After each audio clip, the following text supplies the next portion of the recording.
news. It's hard to go wrong when you're on the right side. Rightside Radio. Solid, conservative, and just plain right.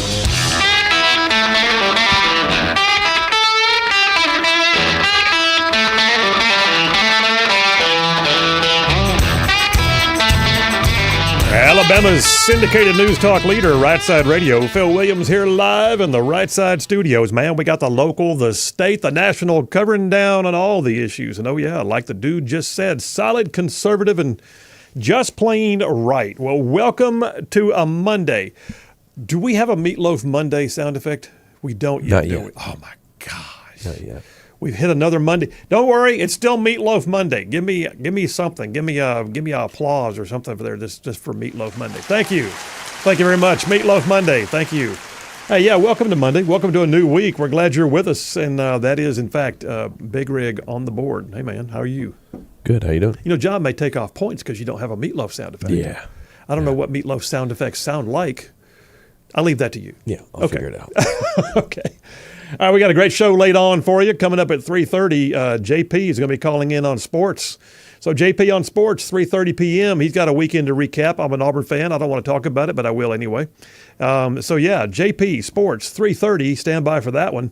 And then at 4 o'clock, U.S. Senator Tommy Tuberville calling in.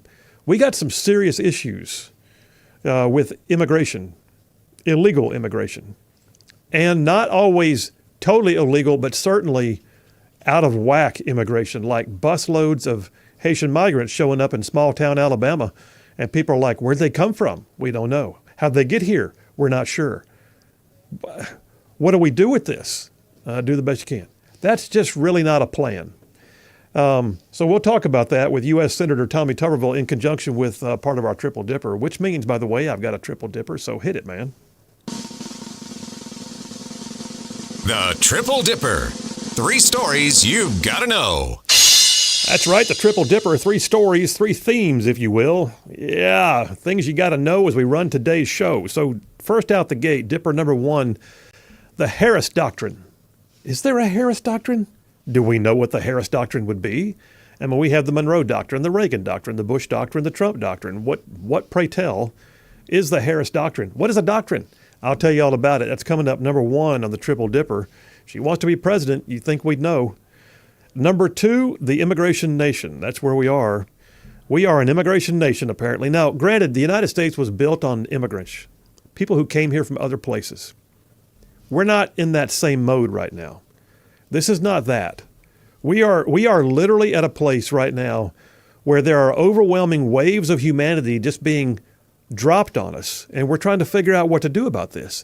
And there's no assimilation, and there's no ability to assimilate because we don't know they're there until busloads show up. It's just, this is a classic example of the Biden administration having no idea what leadership means.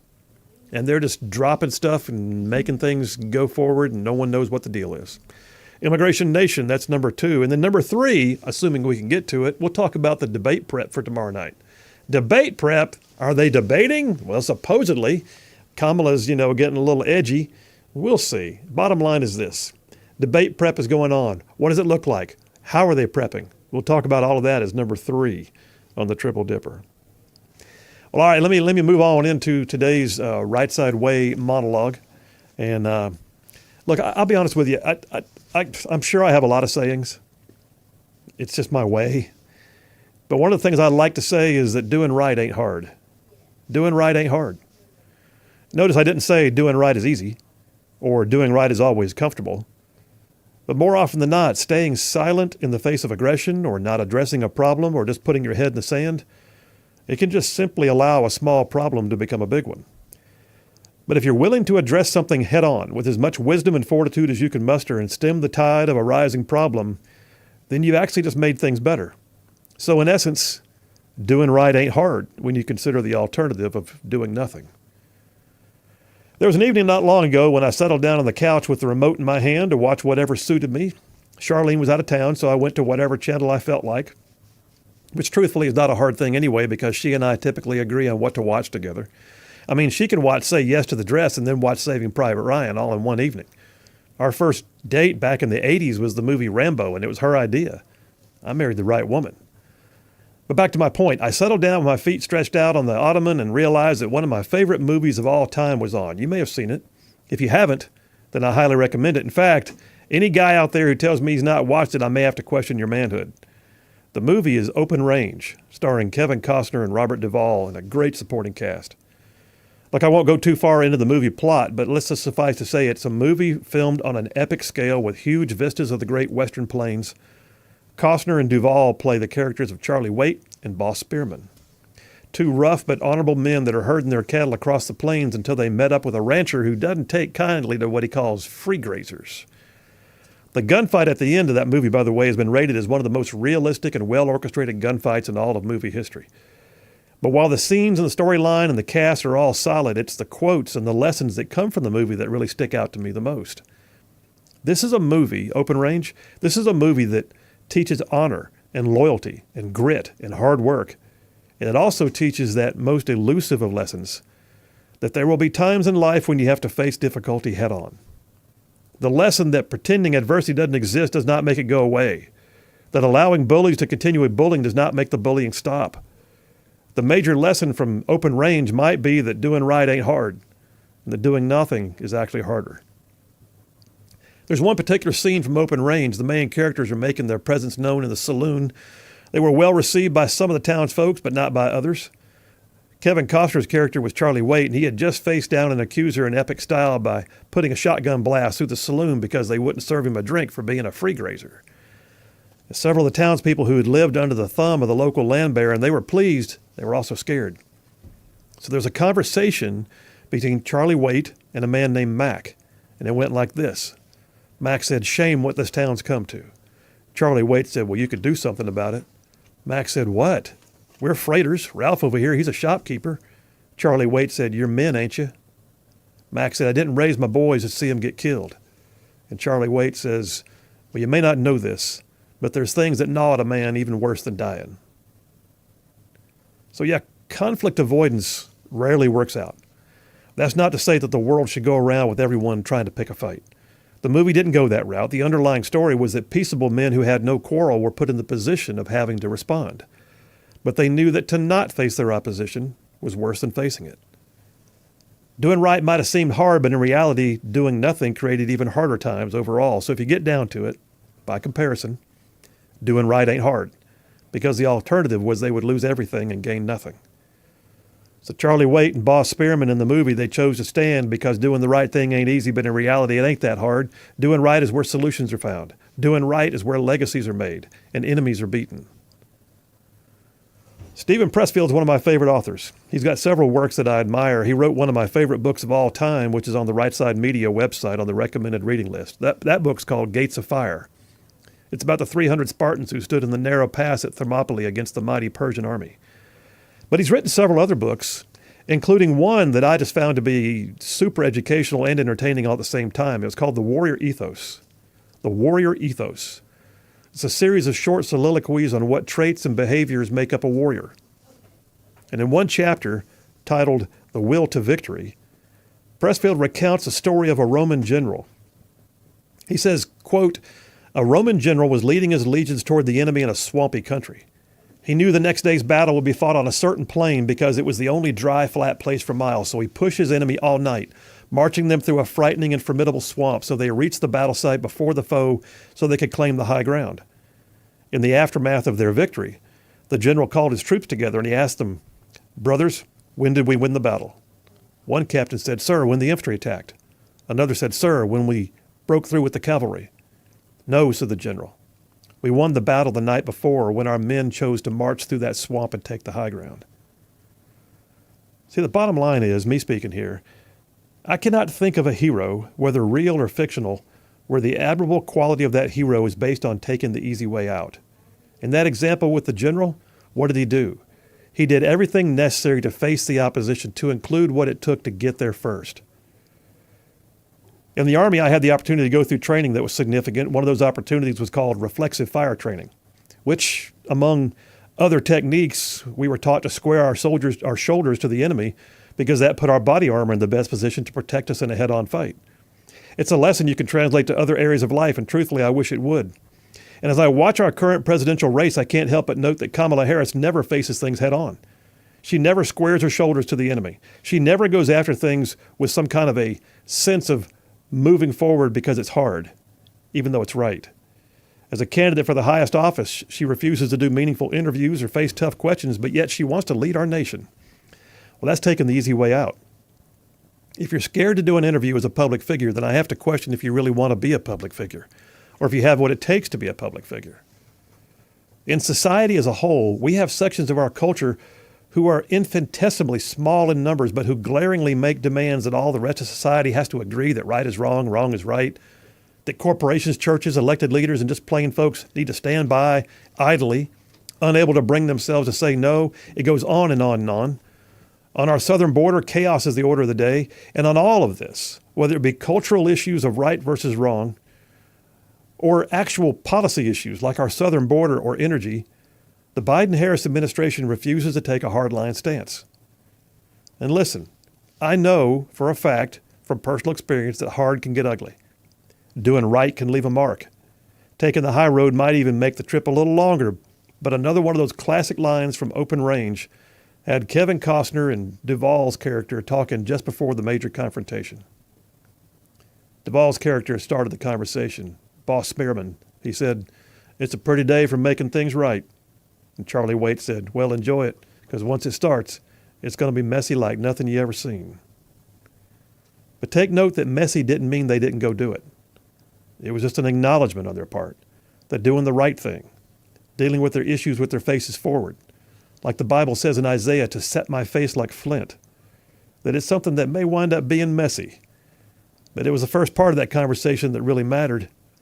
What really mattered was it was a pretty day for making things right. Y'all doing right ain't hard. It's doing nothing that makes things hard. And that's a wrap for the Right Side Way. Doing right ain't hard. Write it down. There it is. Lesson for the day. Well, I'm going to tell you right now, that movie, I mean, you could use that movie as a leadership class. Just watch the movie and take notes, because it's that good. But the reality is it shows over and over again that, yeah, doing right ain't hard, but doing nothing, that makes life harder. Phil Williams, Right Side Radio. Y'all stay tuned. We will be right back.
We are back. Phil Williams, Rightside Radio. Solid, conservative, just plain right. Just serving up some red meat for the soul right here.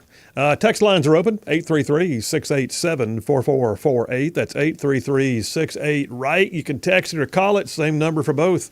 Got a bunch of y'all texting in already. And I got somebody on the line. Is that Brian? Brian's on the line one. Let me grab that real quick. Hey, Brian, how you doing, buddy?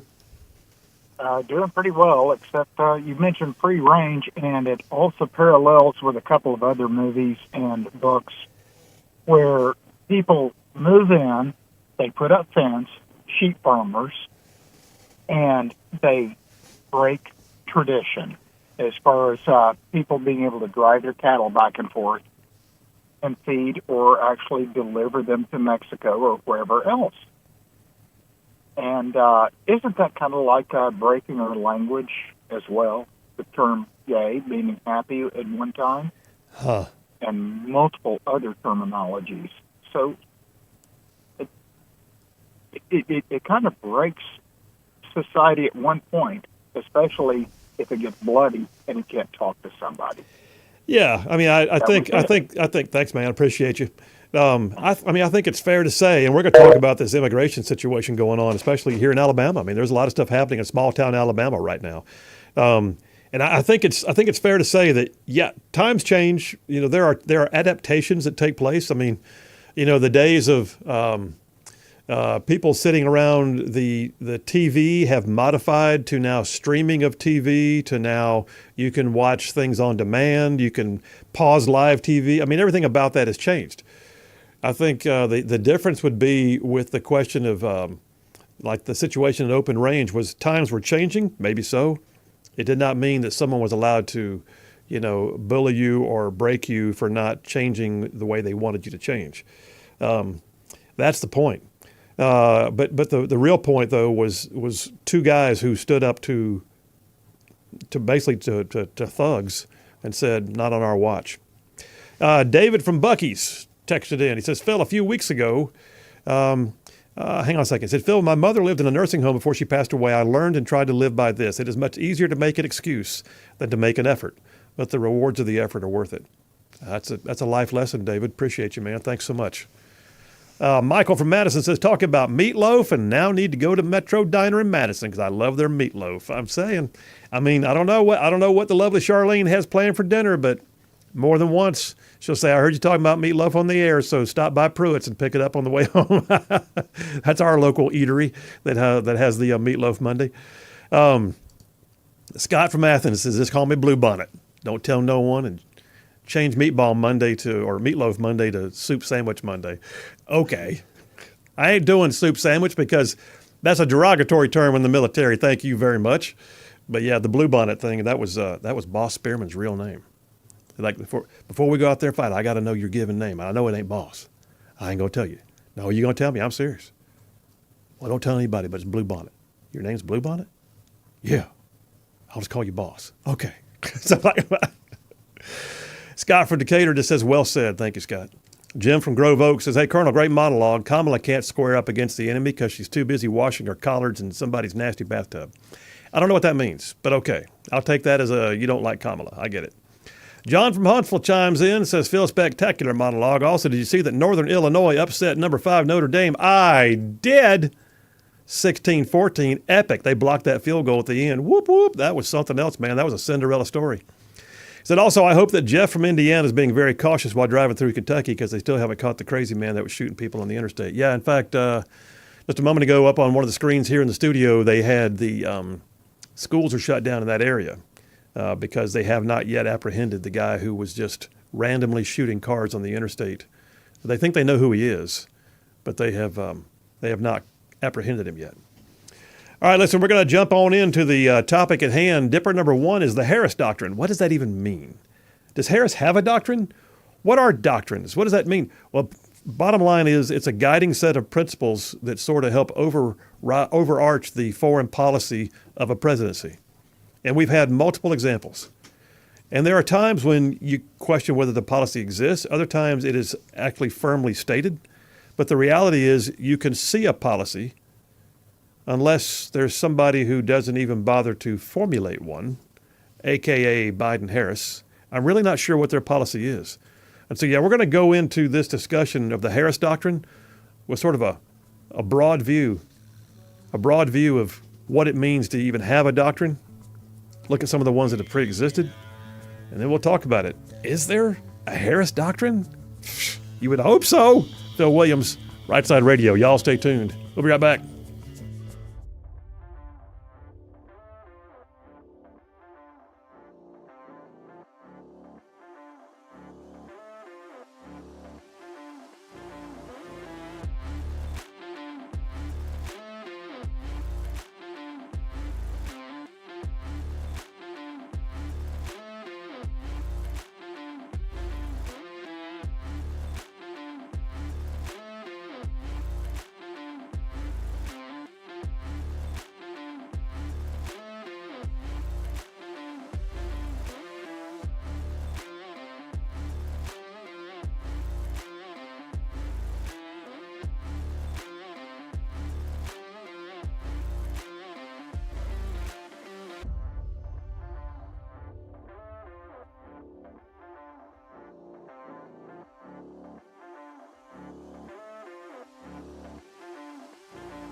And we are back. Phil Williams, Rightside Radio. Solid, conservative, and just plain right. Text lines stay open. The number is 833-687-4448. That's 833-68-RIGHT. That number is always on our website, too, by the way, at rightside.media.org. You can always check it out.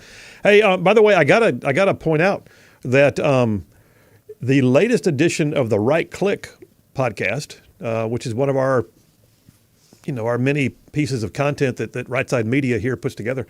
Right Click came out on Friday. Birdman had his latest piece. In fact, I texted him this morning. And I said, you were kind of on fire on Friday. He got real animated. And I'm loving this. So bottom line is this. Especially if you have somebody, younger or somebody who's a gamer or into tech stuff or, bottom line is this. Right Click is a podcast that is conservative, that is just as much into the idea of conservative principles as the rest of the right side stuff, but it's done through the medium of a guy who's a lot younger than me, who knows a lot more tech than me, and who's also been a competitive gamer. And so he comes at it, he can tell you all this stuff, but also through that genre, and it really hits a good audience. So check it out. Right Click is up, and then, of course, the latest edition of Right Philosophy, which is the video podcast that I do every week. It came out last Wednesday, and another edition is already in the can and be ready for publication once production is finished this coming Wednesday. So check them out. RightSideMedia.org is the website. All our stuff is on there, to include the latest piece that I just wrote that gets published weekly. It's out today. 1819 News always gets the first run at it, and then it goes to about 18 or more other news outlets around the region. But it's also available, so check that out. All right. Pull up a chair, my friends. Let's talk about some things like, you hear stuff like, well, what is the doctrinal policy by which you handle your foreign affairs? Well, okay, what does this mean? Typically what happens is the manner and means by which a president and his or her administration is going to pursue foreign policy, it becomes their doctrine. It becomes like a theme, if you will. Like you can almost put a title on it. It's sort of like the principle by which they will approach foreign policy. With the Biden-Harris administration, you really can't see it. Now, I would say if I had to put a designator on it, that maybe the Biden-Harris, doctrine was whatever Trump didn't do. That's it. Repeal Trump. That's been the majority of their foreign policy has been repeal Trump. So we might call it the Biden-Harris repeal Trump doctrine. That's what it appears anyway. But listen, throughout our nation's history, there have been, starting with the Monroe Doctrine, there have been a number of doctrinal positions taken by presidents that have guided foreign policy, and then at some point, some of them actually become so overarching that they wind up guiding more than foreign policy. They guide everything to do with the administration's efforts. They also then wind up affecting geopolitical politics and climates. Sounds very lofty. It's not. What it really is basically the core principles upon which that particular president rests his daily thinking gets formed into a actual position statement, and it becomes the manner in which they'll conduct business. And it becomes predictable at that point. And our adversaries and our allies can look at it and go, okay, with this president we can expect yada yada yada. Well, do we have that right now? I don't know that we do. I really don't think that we do. I mean, I can look at the way that Biden has botched the things with like Afghanistan or Iran, and I'm trying to find anything about that supports America's positions. Neither one of them well, we ended the war. Did you? Because it looks like we may have to go back one day, to be honest. Well, what about the way they've handled foreign policy related to trade? Well, we're in a trade deficit now with China, and oh, by the way, we're now energy dependent. So what was the position on this? All of those, if you get down to it, were unraveling Trump's positions. It's as if the entire Biden-Harris doctrine was called Never Trump. That's it. I'm sure I'm oversimplifying. I feel certain that a Democrat who has any base knowledge in things like foreign policy or who worked in the administration may have a differing opinion. You're welcome to try it. Tell me what they are. I'll be glad to go ahead and pick it apart too. But let's talk about a few over time. I mean, so let's walk through history. The Monroe Doctrine. All right, so in 1823, Phil, 1823. Well, listen, this one lasted for over 100 years. So President James Monroe, in 1823, coined what has become known as the Monroe Doctrine. It was one of the first times that we'd ever seen a presidential doctrinal position that was a stated foreign policy position. In this case, it opposed European colonialism in our hemisphere. So basically what he was doing was saying, we're not with you guys anymore. We'll work with you, but do not come into our backyard and try to colonize any more of the nations in our hemisphere. That's what it was. It holds that any intervention in the political affairs of the Americas by foreign powers is considered a potentially hostile act against the United States. So Spain, how about you stop trying to colonize South America?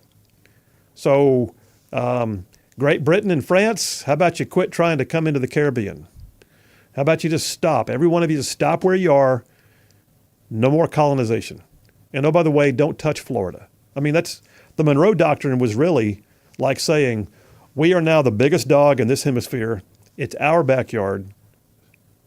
Stop playing in it. So all the Spanish colonies in the Americas, they had pretty much achieved their independence by then. And so literally President Monroe just basically said, hey, there's a new world and there's an old world. We're the new world now. Back off. That's the Monroe Doctrine. And the world got it. You know what I'm saying? The world got it. Were there still forays and were there still potential, players in our hemisphere? Sure. But the Monroe Doctrine, it stayed in effect. In fact, I think it was even rekindled. It was. Well into the 21st century, it continues to be talked about. I mean, when you look at things like the Bay of Pigs or the Cuban Missile Crisis, Monroe Doctrine, that was under Kennedy. When you look at things like, issues related to the Soviets intervening in places like Nicaragua, well, that was in Reagan. Yeah, but you know what? The Monroe Doctrine helped shape the Reagan Doctrine. So this is what happens when you have a well-stated foreign policy position, a doctrinal statement. It tends to guide things. All right, let's talk about modern era. Let me pick one here in my stack. How about Truman? Truman, yep, 1947. The Truman Doctrine.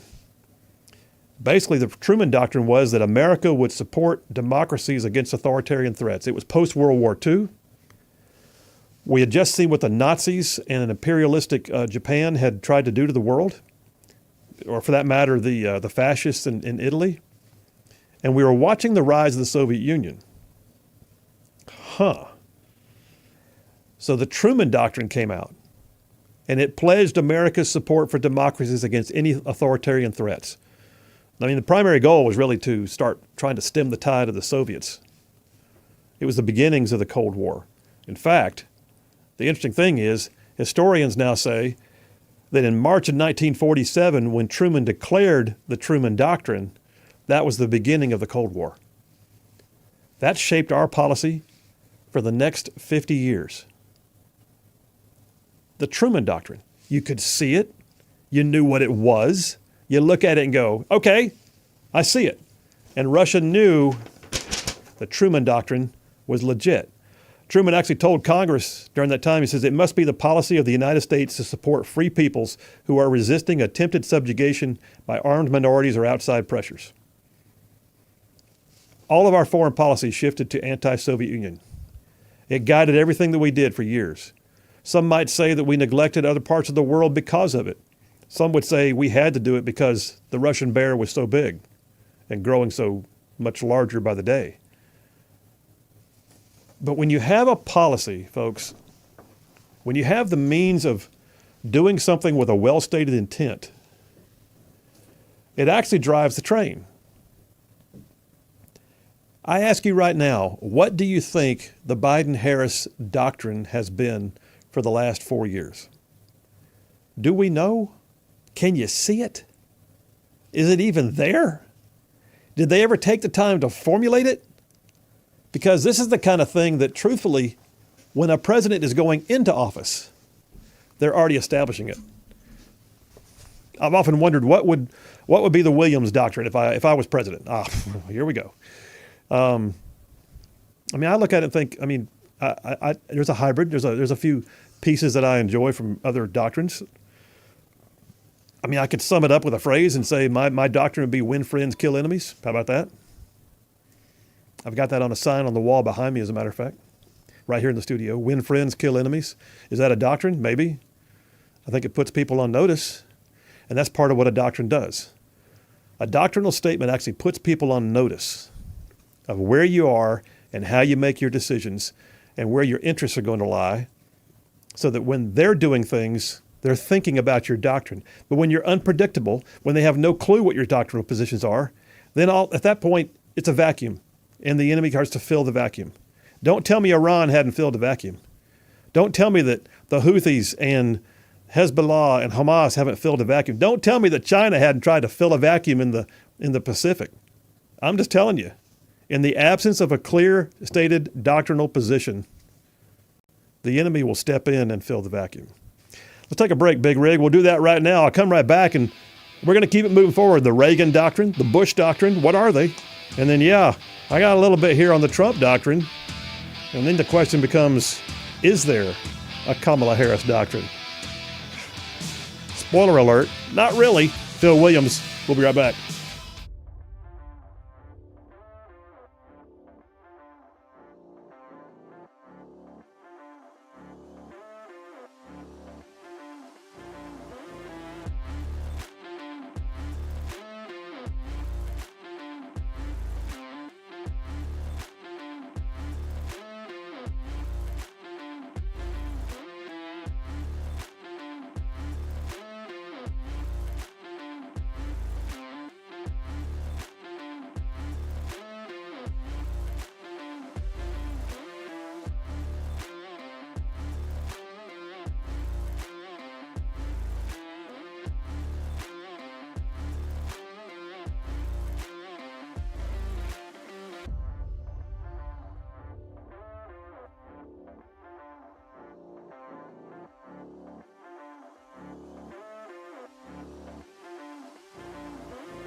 And we are back. Phil Williams, Rightside Radio, solid, conservative, and just plain right. Making common sense like a superpower. Hey, Stan from Huntsville just texted in. He says he's earning his ruffian credentials right now. He says the Kamala doctrine can probably be found in the children's sections of too many public libraries. And once the general public sees what it says, they will demand its removal. Moms for Liberty will be all over it. Stand to see no big rigs laughing over on the side right now. What else we got here? I'll get a few more text messages before I go forward. Jim from Grove Oaks says, hey, Colonel, go to your favorite search engine and type in Kamala collards and bathtub. I don't want to do that. I'm concerned. I don't want to do it. Anyway, thank you, Jim from Grove Oak. Bruce from Springville said, the Harris policy consists of managing our weapons the way the French do. Never been fired and dropped once. Vive la France! John from Harvest says, I think I may have mentioned this before, but when it comes to presidential policy, personnel equals policy. The president is the executive branch, but obviously one person can't run the entire executive branch. What he can do is hire and fire the people who will execute the executive policy. So if there are stupid things going on, see Afghan border, etc., and no one's getting fired, folks can reasonably assume it's because the president approves of what the personnel are doing. This is actually more important than what a president says in a speech. That's a valid point, John. And I think, on the one hand, I want a president who will say the buck stops here and not throw his people under the bus.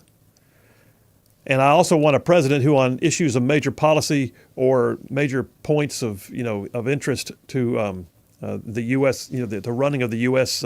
interests, either whether abroad or here, I want to know that president is engaged, because they do get a daily brief. I mean, I have someone very close to me who used to be a part of the daily briefs for the president, and said it was like notorious that Clinton never took his brief. He was always too busy. It was a thing. And the briefer sat outside the door of the Oval Office for hours until it was made known that the president will not be seeing you today. And so the president receives intel updates, foreign policy briefings, daily news cycle. He gets all of it. He gets it fed. He has people that aggregate all this for him and bring it to him. And if he chooses to ignore it, that's one thing. If he forgets that it was said, that's another. But if he throws his people under the bus, now granted, you're right. You hire the right people, you get the right job done. But it's still the president at the end who's at the top. And if it goes south, like Afghanistan, if it goes south, I want to see a commander-in-chief who says, that was on my watch. I'll take the hit on that. Not in this administration. Jeff from Indiana says, Phil, I'm surprised. He said, where'd it go? He said, I'm surprised you don't know what the Biden-Harris doctrine is. It's the doctrine of projection. If a Democrat does it, tell everyone else we're not doing that, and it's the other guy, which relies on the other doctrine, make America stupid, because stupid people don't know what's going on and will believe anything. Point taken. And then JT Lacey Springs, what are you sending me, man? Yeah, I'm not going to read that on the air, JT. I'll come back to it and see what all that says, but yeah, okay, I'll come back to that. All right, Wendy from Moulton, by the way. Okay, listen, why are y'all, I don't want to know about collards in a bathtub. I don't. You're bothering me with this collards in the, anyway, y'all want to text me something? It's 833-687-4448. That's 833-68-RIGHT. I reserve the right to read or not read them on the air. In a minute, I'm gonna dive into what is the, or potentially what is the Harris Doctrine. And I've got a title for it. I'm going to give it to you. And by the way, tomorrow night's the big event, right? Whoop, whoop. We're going to see whether or not Kamala can get on stage with the Donald. How's she going to hold up? Keep in mind, this is a woman who has not actually participated in that level of debate for years. Like, for years. She has avoided hard interviews. She is known for word salading things when she gets nervous. She laughs, kind of cackles. She has characteristics that really seem to indicate a deep discomfort with the doings of her job.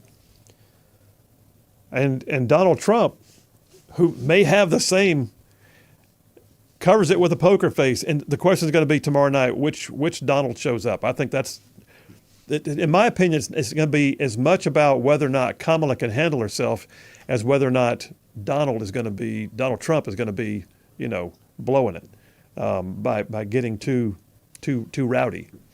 But that's tomorrow night, and she deserves to get some questions about foreign policy. And if she had to label what is the Harris Doctrine, I'd love to hear a question, Madam Vice President. What exactly is the Harris Doctrine? And I question whether she can answer it. I don't think she can. Because I think the vast majority of Americans are pretty good with a combination of the Monroe Doctrine, the Bush Doctrine, the Reagan Doctrine, and even the Trump Doctrine. Something that puts America's interests first. Something that says, us first, then you.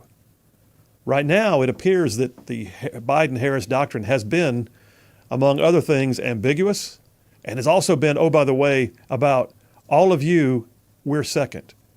And we're looking at 4 more years of that. And she deserves to be asked about it tomorrow night at the debate. So when we come back from this break, I'm gonna jump on in, and my gosh, y'all are still texting me about collard greens. What in God's name, collard greens? Big Rig doesn't know. All right, I will look at this during the break so I can come back knowledgeable of the question of collards. This is bothering me. I feel like there's something nefarious going on right now. Do you have that sense? Is this me? Yeah. Okay. Yeah, I don't know. Yeah. I don't have a clue. I'm afraid to dive into it without knowing what I'm talking about right now. Yeah. All right. We're taking a break. We'll come right back. Hour number 2. And don't forget, at the bottom of the hour, we're going to switch gears and do a little JP on sports. Phil Williams, Rightside Radio. Y'all stay tuned. We'll be right back.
Alabama's syndicated news talk leader, Rightside Radio. Phil Williams here live in the Rightside studios. Man, we got the local, the state, the national, sometimes the international. And oh yeah, like the dude just said, solid, conservative, and just plain right. Well, welcome to hour number 2 on a Meatloaf Monday. We're in this section about the Harris Doctrine, but I gotta tell you, the whole thing about collard greens has really thrown me for a loop. I'll be honest, when people start texting me, and first of all, I have to watch what I say on the air, so I wasn't sure if somebody was saying something that was like, this is meant as a double entendre, like collard greens meant something that I didn't know it meant. And the last thing I want to do is go down that road. But even the lovely Charlene right now is texting me because she's a prolific texter during the show. She says, look up the collards in a bathtub. Harris said it, and it's so funny. That's my wife saying that. So I'm thinking, okay, it's now safe. It has received the Charlene stamp of approval. But she also said, you may have a hard time finding all the people that skewered her about washing collards in a bathtub. So, okay. I'll tell you what, Big Rig went out during the break and found the audio clip. Maybe later in the show, we will we'll dive into some collard greens, see where we go. Just saying. Several other text messages. Nani from Beverly Hills says Trump needs to be the first to say, I'm talking tomorrow night. That would be hilarious. That's what she did to Mike Pence during the vice presidential debates. Excuse me, Mr. Vice President, I'm talking right now. But she has this way of talking like she's kind of like the mean preschool teacher. Little boys and girls, everybody sit down. I'm talking. It's just, it's irritating. All right, we'll see where it goes. But I think I'm hearing that she's also kind of, Nani, she's rather nonplussed about the fact that when it's not your turn to talk, the mics will be turned off because she wants to be able to correct her. So we'll see. We'll see. Becky from Huntsville says Trump doctrine is top down, take down. He finds the highest ranking official leader who's causing the problem, takes him down, saves time and precious military lives. Becky, that's pretty solid. As in Qasem Soleimani, I guess. Thomas Mathen says, avoid jumping into a bathtub of collard greens.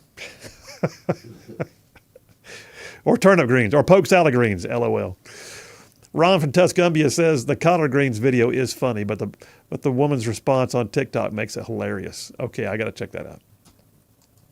John from Harvest says, I like the way Reagan described his policy during the Cold War. He said, my strategy is we win, they lose. I'm for that. Dorothy from Elkmont says, Kamala needs 2 weeks to hole up and prep. Have you heard she's doing mock debates with a Trump impersonator, even dressed like him? I wonder, that's a little much. Can you imagine they actually dress the person up? I mean, I guess there's a lot to be said for, now Dorothy, I will say, as an Army officer, and as an infantry officer for that matter, especially when you're prepping for, actions on the objectives. We used to always say before a mission, like if you've got any time at all to prep for a mission, the old rule was at a minimum, practice the actions on the objective. Meaning you may not practice the whole movement there. You may not practice, all the things about the prep to get there. But at the very least, practice what you're going to do when you get to the objective, to the mission site. So I guess it's hard to fault her for practicing her actions on the objective. We'll see how it goes. All right, let me jump on in and finish this up. The Bush Doctrine. What was the Bush Doctrine? You want that one first or the Reagan Doctrine? Let's go in chronological order. We went from Monroe to Truman. Let's talk about Reagan. I almost feel like we need to have a moment of silence. Ronald Reagan. The Reagan Doctrine, it says, was a United States strategy implemented by the Reagan administration to overwhelm the global influence of the Soviet Union. Okay, so he cottoned to some of the same things you saw in Truman. Truman's doctrine was to combat the effort or the spread of authoritarian regimes. Everybody knew what he meant was the beginning of the Cold War against the Soviet Union. But we had also just fought the Nazis. That was still fresh. The Japanese, the Italians. Reagan doctrine went one step further. It allowed some measure of preemptive, overt, or covert activity. For instance, don't forget like the Iran-Contra thing, the one that made Oliver North famous.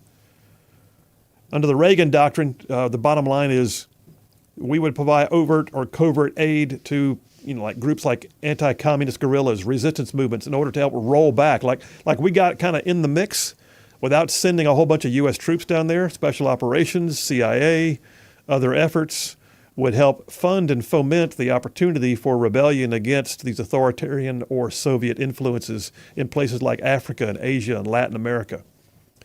It basically was designed to diminish Soviet influence, bottom line. That was the Reagan doctrine. Stop the Soviets where they are, don't let them get here. Okay, I get it. We didn't have a lot of, force on force. It's more along the lines of how to help people where the influence is so that the influence doesn't get to us. Then there was the Bush Doctrine. In the Bush Doctrine, it was indeed a global shift. The Bush Doctrine, I'm talking about George W., the Bush Doctrine, literally for the first time, talked about preemptive force-on-force strikes. I mean, this was a sea change. We had always been the country that we didn't strike first, but we would not hesitate to strike next and strike bigger. That's okay. The Bush Doctrine changed that. 9/11 happened, and then all of a sudden, the Bush Doctrine became very pronounced. It was the right to secure ourselves against countries that harbor or give aid to terrorist groups, and it was the right to unilaterally take some kind of preemptive action, even regime change if necessary, to put the world back into a position that was better for America. Some would say that was an excuse to go and depose Saddam Hussein. Friggin' right it was. That's exactly what it was. So, and listen, I understand. I was there. I went to Baghdad in the beginning of the war. I was there for a year. I get it. The Iraq War, there's a bit of a stain on people's. I totally get it. But I will say this: Saddam Hussein was also destabilizing an entire region. We'd already been to war with him once, and he was also paying people to commit acts of terror to destabilize further. There were suicide bombers who would get a stipend from the Saddam Hussein regime. Their families would, because they had committed acts of terror. I mean, this was a guy who was a bad actor in many ways, and he was suppressing an entire nation. So, that being said, the world does not mind that he's gone. But the Bush Doctrine is what got him gone. The Bush Doctrine literally said for the first time, we will take unilateral action, and we will do what is necessary, even to the extent of regime change. And there's a lot of people that talk about that's a neocon. It's a war hawk type thing. It allowed the military industrial complex to have its way, and maybe some of that's true. In fact, I would say, yeah, that some of that is true. But other people looked at it as the world was on notice that if you do bad things over there, we will come there. It was a different day. Then we had Barack Obama, and the Great Apology Tour began.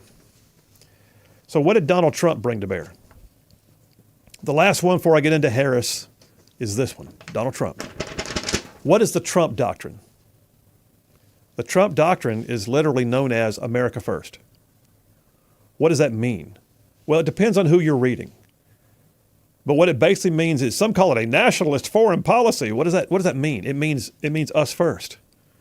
So we looked at things during the Trump era. The Trump Doctrine was literally about, okay, here's the bottom line. If you're hosing things over there and it hurts us, we're gonna stop you. If you're hosing things over there and it has nothing to do with us, we're not going there. If you're doing things that impact us on a trade basis or on a national security basis or whatever, we're going to fix you. We're going to fix you. It was unilateral, but it was also isolationist to a degree, because we were not going out to preemptively start new wars, but we were not going to let new wars start on our watch, because we would take certain action that preserved America's interest rather than kowtow. Like, watch Biden with Iran. Was Iran kind of kept at bay during the Trump years? By God, they were. Was Iran set free when Biden got? Yes, they were. When it's amazing. So Trump took office, and he relied on a lot of military personnel. He relied on White House advisors even more than the State Department. He was less about foreign policy at first and more about strength, But as time went on, he also developed this whole foreign policy America First agenda that led to senior advisors like his son-in-law Jared Kushner going over and helping with the Abraham Accords. He was not afraid to put up a unilateral drone strike to take out somebody like Abu Bakr al-Baghdadi or Qasem Soleimani. He was not afraid to go ahead and say, in Syria, ISIS will not be allowed to continue because they are defeating America's interests in that region. And so he quashed ISIS. Did we go into a major force-on-force conflict? No. Did we have troops in harm's way? Yes. Did we take out bad actors? Yes, surgically. Did we operate in what was considered to be America's interests before anybody else's? Yes. And so the idea of a Trump doctrine was America first. All right, we're going to come right back and we're going to talk about, just for a few minutes, we're going to close this out. As we head toward tomorrow's debate, ask yourself, what is Harris's doctrine? What is it? I'm going to give you one word. You ready? Ambiguity. I'll tell you all about it. Phil Williams, Rightside Radio. Y'all stay tuned. We'll be right back.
We are back. Phil Williams, Rightside Radio. Solid, conservative, and just plain right. Just pulling pins on truth grenades is what we're doing up in here. So, what is the Kamala Harris doctrine? I hold in my hot little hands a piece from realcleardefense.com. Came out 2 days ago. What is the Kamala Harris doctrine? They don't label it this way, but I'm going to tell you right now, as I read through this tome that they wrote, this multi-page tome, that's what I do. I go out there and I find the resources, check them all out, and summarize them for you so you don't have to. The bottom line is this. I'm going to go ahead and declare that the Kamala Harris doctrine is a doctrine of ambiguity. What? Which is like saying, I want my cake and I want to eat it too. What are my examples? Like, okay, so it points out here, and the reason why I say that is like, for instance, in her acceptance speech at the DNC recently, she mentioned foreign policy, she mentioned national security, but she did things like, she supports Israel, but she also supports Palestine's self-determination. Okay. She worked towards a ceasefire of the ongoing conflict in Gaza, but she supports the Palestinians. Okay. Support for Ukraine and its war against Russia without a plan. Support for border security, but also welcoming new immigrants. Okay. Ensuring America has the strongest, most lethal fighting force in the world, and yet we are at epic levels of the ability to. You got to tell the caller I probably won't be able to get to him this time because I'm going to be finishing this up and it won't work. I got a caller right after that. I'm sorry, I'm back. The bottom line is this. She will. No one's putting flesh on the bones here. We don't know what the policy is. She will say she's for this thing, but you need to understand she also supports that. And here's the bottom line: that is not a doctrine. Ambiguity is not a plan. Ambiguity does not give our world any sense of stability. When they know where the big dog stands, they guard themselves against the idea of doing something to provoke the big dog. When the big dog is for whatever happens today, when we'll do something more tomorrow, then I don't know where do you think you want us to? When the wind blows and they change direction, no one knows what to do. Like, for instance, the Afghanistan withdrawal. What was her position? Well, she was the last one in the room with Biden. She says so. I mean, what does she recommend to try and deter Russians' invasion of Ukraine? We don't have any idea. What is her position on their adherence to strategic ambiguity regarding China, Taiwan?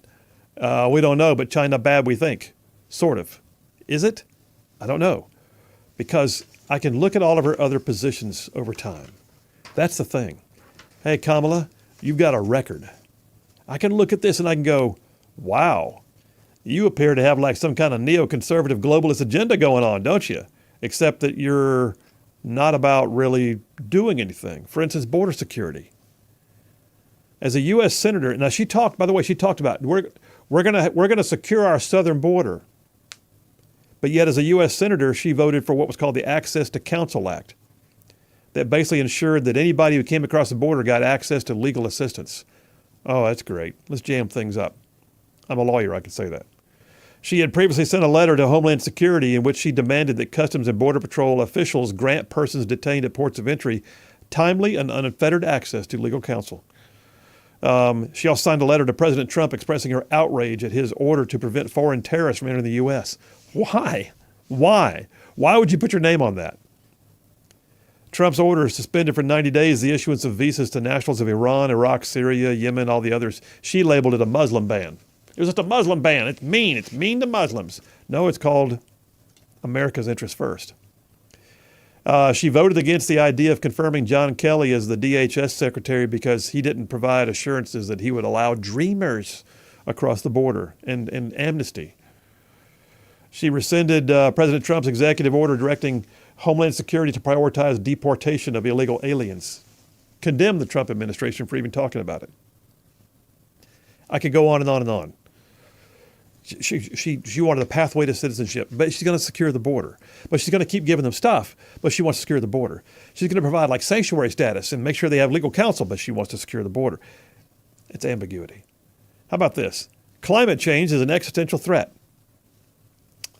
Well, there went our energy policy. Thank you very much. On the world stage, we're not going to buy your oil because we can't drill it here. We'll buy it from you, but we can't drill it here. She presided over things like, buying Venezuelan oil to refill our strategic oil reserves that we drained because we didn't want to drill our own. Yeah. How about this? She voted against the Strengthening America's Security Act in the Middle East. Why? Well, because, it would have provided partnership and military assistance to Israel. We can't have that. That's inflammatory. That'll make Iran mad. Okay. She also criticized the Trump administration for taking out Qasem Soleimani, arguing that it inflamed tensions. Okay. How about this? She has a 100% rating from a group called CAIR, C-A-I-R, the Council on American Islamic Relations, a group which, by the way, was celebrating when Palestinians terrorized Israel on October 7th of last year. How about China? How about criticizing Trump's so-called failed China policy, or recommending the return to engagement with China? Listen, here's the thing. She will say one thing, do another, and then do both, and then sometimes do nothing, because her Harris doctrine is ambiguity. And that is not leadership. That's a woman who has no idea what to do. She just wants the job so bad she'll do or say whatever it takes to get there. To include collard greens in a bathtub. Phil Williams, Rightside Radio. Y'all stay tuned. We'll be right back.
And we are back. Phil Williams, Rightside Radio. Solid, conservative, and just plain right. Just covering down on some major ground across the northern half of the most beautiful state in the nation. This one, I'm talking about this one. I do mean Alabama, y'all. I'm saying this show goes way down south of Birmingham, up north of Huntsville, Tuscaloosa, back to Gadsden, parts of Georgia, Tennessee, and even Mississippi, all thrown in just for good measure. Hey, by the way, we're going to switch gears here momentarily through with Dipper number 1 on the Harris Doctrine. We're going to jump on some sports with JP momentarily, but let me just remind you guys. So one of our advertisers is Inspire Advisors. Inspire Advisors, they are epic cool at what they do. They are experts at what is known as biblically responsible investing. So you may be investing in your future, make sure your portfolio is actually getting a good return on your investment. And oh, by the way, you're the kind of people who also stand up for what you believe in. And you could be shocked to find out that without even knowing it, some of the companies you might be investing in are actually supporting things like abortion or pornography or other things you don't stand for. Well, Paul Breyer and his team at Inspire Advisors, they are there to meet with you for free, to give you an idea of what's in your portfolio and maybe give you some biblically aligned alternatives. Well, listen, all you got to do is just contact them. Ask for a free meeting. No upsell, no fuss, no muss. Go to their website, which is www.moneypatternwealth.com. That's moneypatternwealth.com, or just too easy, go to our website, rightsidemedia.org. Click on the Rightside Radio sponsors and go to their logo. It takes you right to their website. Bottom line is this, y'all. Inspire Advisors. It is godly. It is conservative. It is, financial freedom if you get down to it. Check them out, Inspire Advisors. All right, we're going to jump on some sports. Now, I'm loving doing this segment, by the way. It really, to me, it helps break things up because, I just spent all that time talking about foreign policy doctrine, and I'm going to be talking about immigration later on with Senator Tuberville. But let's talk about stuff that I enjoy, except that being an Auburn fan is get hard sometimes. We're going to bring in JP, who, by the way, works with Dale Jackson during the week, also hosts his own show on Saturday mornings on 7:30 a.m., 103.9 The Up, and that show is called Off the Bench. So, JP, let's do some sports. How you doing, man? Hey, doing good. How y'all doing this morning or afternoon? I guess afternoon. It is indeed. Yeah, you're used to jumping on the air early in the morning. Yeah, I know. Well, it's a bit of a difference, but yep.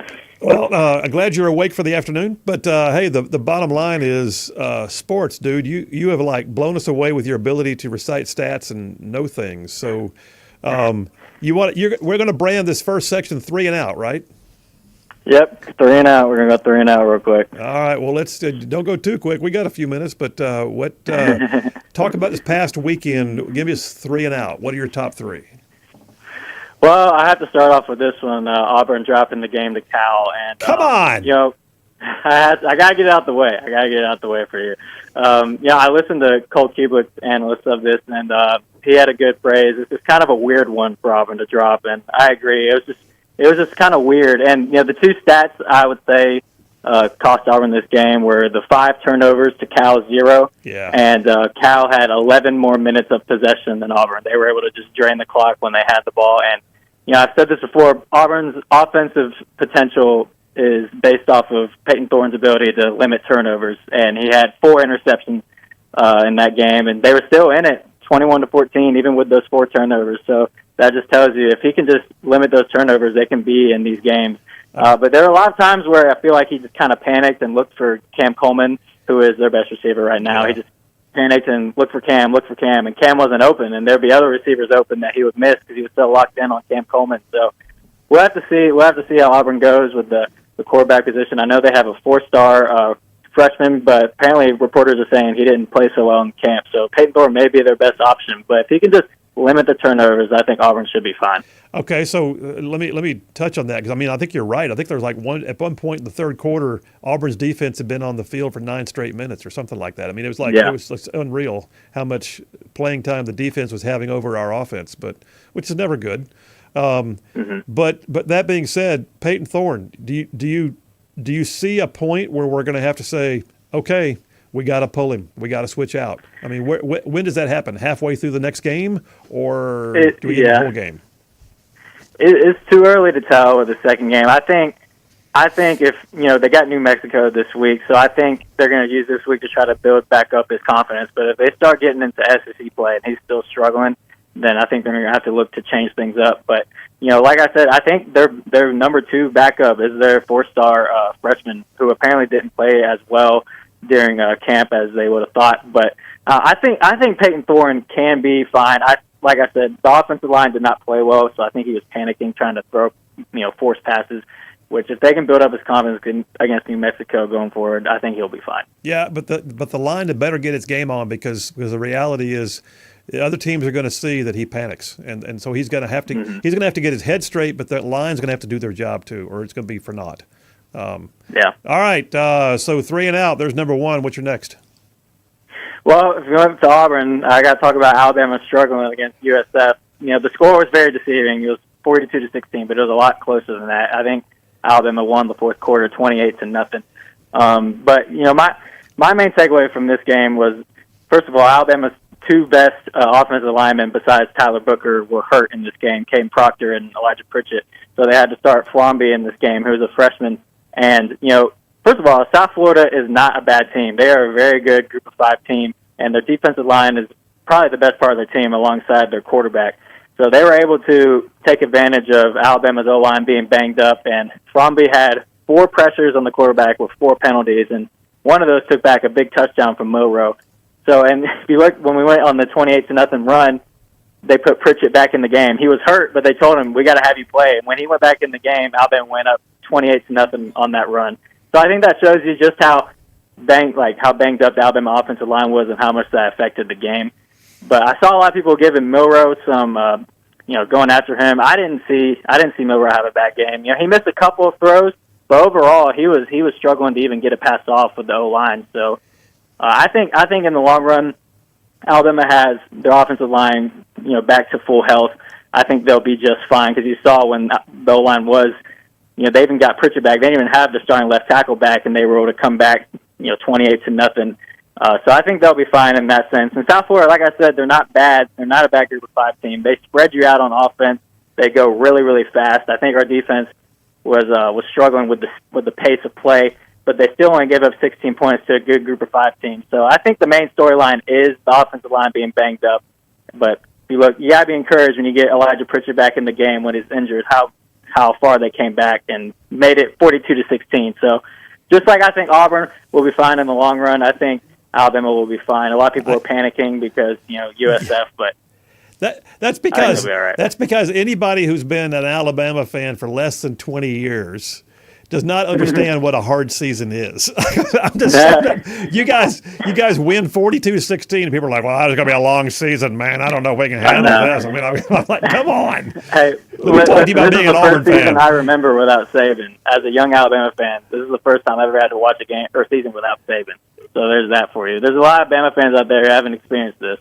It's going to be something. I think what's going to be as much fun to watch is the fan base as it is whether or not Alabama gets their game on the field. It's going to be interesting. All right. So we're 3 and out. You got 2 down. What's your third? Well, Northern Illinois went up into South Bend and beat number 5 Notre Dame, which was absolutely crazy. I started to drink the Kool-Aid with Notre Dame because they looked really, really good going into Texas A&M week 1 and beating a good Texas A&M team. And it looked like they didn't even practice against Northern Illinois. It was like they overlooked them completely. Yes. Riley Leonard did not have a very good game. I believe they both had 1 turnover each, but Notre Dame was just not able to convert on 3rd down. And gutsy field goal for Northern Illinois to make to tie it, to go ahead and take the lead, and then they blocked the Notre Dame field goal. So, a gutsy win for Northern Illinois. It's the first time they've ever beat a top 10 opponent, and they bumped up to number 25 in the AP poll this week. So, fun times over in Northern Illinois. I love me a Cinderella story. I think America loves a Cinderella story. And, Notre Dame is a legacy team. Granted, I mean, Rudy, you can just, you can picture the days of, Newt Rockne and all of it. But still, this was like an epic upset. And I'm wondering, so how does Notre Dame recover from this? And where do they go in the polls next? I'll have to look at who they play next. I don't have the top of my head, but Notre Dame is a talented team. They did not, how they played against Northern Illinois is not, their potential. And the beauty of the 12-team playoff is 1 loss, you're not out of it yet. So if they can just make that be their one fluke of the season, then I don't think they have a terribly hard schedule going forward. But they just kind of have to draw this one up as a fluke, move on, and I think like I said, with a 12-team playoff, a one-loss Notre Dame will get into that. So if they're just able to shake this one off and move forward, I think they'll be okay. All right, so your big 3 and out for this week, the 3 worth talking about were the Auburn game, yay, the Alabama game, whatever, and then the Northern Illinois beating Notre Dame. I like it. Okay. All right. All right, 3 and out. We're done with 3 and out, so we're going to take a break right now. Big Rig, move us to the break, brother. We got JP on sports, who, by the way, happens to host the Saturday morning show Off the Bench on 103.9 FM, The Ump out of Huntsville. Phil Williams, Rightside Radio. Y'all stay tuned. We'll be right back.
We are back. Phil Williams, Rightside Radio. Solid, conservative, and just plain right. Man, making common sense a superpower. All right, we're breaking things up a little bit. We got Monday afternoon, JP on sports, and we just did 3 and Out, JP. So now we're going to go into a section we call the 2-minute warning, right? Yep, that's correct. All right, so here's what I'm going to do to you, though. I've got Big Rig sitting here with a button. He's got a buzzer sound. So we're going to go 2-minute warning, and when you hit 2 minutes, we're going to buzz you, all right? All right. You didn't know that was coming, did you? No, I did not. All right, so 2-minute warning. Take it. What do you got? Well, first, I mentioned this game last week, but Alabama goes to Wisconsin this week. I think this is going to be the telltale of how this divorce season is going to go. And I said this before the season. Not enough people are talking about this Wisconsin game. We're going to really see how this season under DeBoer is going to go from this Wisconsin game because it's on the road in the Big Ten. Wisconsin is a very underrated place to play, hard atmosphere to play at. And like I said, with last week, or excuse me, like 2 days ago, they struggled against USF, so they really need to come back and have a good outing against Wisconsin this week. And let's see if Alabama can get their offensive line back to full health. If they can, I think they'll be all right in this game. But this is going to be the telltale because they got Georgia coming up after that game, so they really need to buckle down and start, playing to their best games starting right now. This is not a cupcake leading into Georgia, so they really need to go into Wisconsin and put on a good outing. The interesting thing is Wisconsin is one of our swing states politically, too. So what do we do with that? Here we got Wisconsin's politically a swing state, and apparently now you're calling it a swing state for sports. So That's correct. We'll see. All right, you didn't. I noticed you talked faster when you knew there was a buzzer coming. Did you notice that? I'm prepared. All right, you did not hit it all the way to the buzzer on that one. Are you going to keep going with it, or you got a new one? Yeah, I got you. So we got Auburn playing New Mexico, and I talked a little bit about this earlier. This really needs to be the game where they rebuild Peyton Thorne's confidence. Peyton Thorne, if he can come into the New Mexico game and put on a good outing, this needs to be a build-up game for Auburn. New Mexico, not as good as Cal coming in, but also New Mexico State came in last year and gave Auburn a good game. So different team, but same Group of 5 level opponent. They really need to build up Peyton Thorne, build up the confidence of Auburn before they start rolling into conference play. So, this is a really important game because I don't think they're going to go to the backup in this game. They need to use this game to, build up Peyton Thorne's confidence, make sure he can progress through the offense and put last week behind them. They need to have a good outing this week to put that really bad Cal game out of their memory so they can move forward with boosted confidence. So this is they may not look like an important game, New Mexico, but coming off of that Cal loss, it is an important game for them. Okay, listen, so far you have avoided the buzzer. 2-minute warning. You are right now tracking pretty well. You going to stay on that one, or are you moving forward? We can move forward. I know there's a good game in the SEC this week. LSU playing South Carolina. South Carolina looked really good against Kentucky last week. They looked really bad in their home opener against Old Dominion. They got to play LSU this week. They had a really good outing against Kentucky. When Kentucky looked like the better team going into the game, I actually picked Kentucky to win. But South Carolina looked a lot better in week 2. And LSU, they struggled with that loss against USC, so they're looking to get rolling. But this is not an easy game to play. I believe it's in South Carolina. And so this is not an easy game for LSU to get rolling again. But South Carolina, if they can pick up a win against LSU, they may be a sleeper team in the SEC, even with how bad they looked against Old Dominion. So that's a little SEC sleeper game to keep an eye on, LSU versus South Carolina this week. Anybody who looked bad against Old Dominion should not be given much credit going forward. I mean, it's like, but then again, I guess look at Notre Dame. So what do we say? Okay. All right. So far, you have slid in under the buzzer on all 3 of those games. What else you got? Wow. Look at that. I didn't even know that was coming. I'm impressed. All right. I'll tell you what, you can't get away without talking about Texas. I mean, come on. Texas. Yeah, that's true. I can't say I am surprised, honestly. I've known from the get-go of the season that Michigan was pretty overrated. They had a big bump after winning the national championship, but they just don't have the playmakers that return from that team. New coach, Sharon Moore, Jim Harbaugh is gone, and I'm really high on Texas. This Texas team is really good. Going into Ann Arbor, with no matter how good Michigan is, that's not an easy game, and they came in, handled business, stomped them out. I believe it was 31-10 or something was the final score. I stopped watching after halftime of that game. But Quinn Ewers looks very, very good. He's going to be in the Heisman running for sure. One of the best quarterbacks in the SEC. And that game and Georgia and Austin are their only 2 ranked games so far this season. Yeah, they got a light schedule. That shows how easy their schedule is. Yeah, I know. And for a powerhouse team, they're getting off easy. If they got past the first one like that, then they could finish 11-1. So in that case, look out for Texas to win the national championship, be one of the 4 byes in the playoffs. And I know SEC fans, the old-time SEC fans, the traditional SEC fans aren't going to be happy to hear this, but I think they're probably going to win the SEC, especially with that with that schedule. They have a good shot at competing against Georgia. Okay, so you just first of all, you maligned me because you said old time SEC, then you quickly corrected yourself to traditional, and then you went ahead and said Texas is going to win the SEC. This is I said old time at first, and then I thought back. I probably fall in that category. So I would call it traditional. That aren't happy to see Texas come over and win the SEC in their first year, but I expected. Oh, you hit the 2-minute buzzer on that one. You hit the 2-minute buzzer on that one. All right, brother. Well, listen, what else you got? You got anything for us to close out, or are you good? That's it for me. This is kind of the last week before you start getting into conference play, so there's some little sleeper games to keep an eye on. Alabama, Wisconsin, like I said, Auburn, New Mexico. So make sure to keep an eye on those games and start rolling to the SEC play next week. All right, so let me ask you one quick question on your way out the door. What do you think of the new SEC? I was against it at first, but I'm starting to come around to it. It's not as bad as the other conferences that are expanding big time, and like the Big Ten taking teams from the West Coast, the ACC taking teams from the West Coast. Like you have to change the name from the Atlantic Coast Conference if you got teams in California playing in your, no doubt. in your conference. I mean, you're flying across 4 time zones to play a game. My gosh. Mm-hmm. Yeah, at least the SEC, they got Texas and Oklahoma where it kind of makes sense. So it's kind of growing on me. At first, I didn't like it, but I think it's better for the SEC because when you got teams like Texas now in your conference, it helps bolster the SEC even more with all the other conferences growing. So I'm starting to come around to it. I don't know how I feel about Texas being the SEC champion favorite yet, but that's just where we are now. All right, hit it.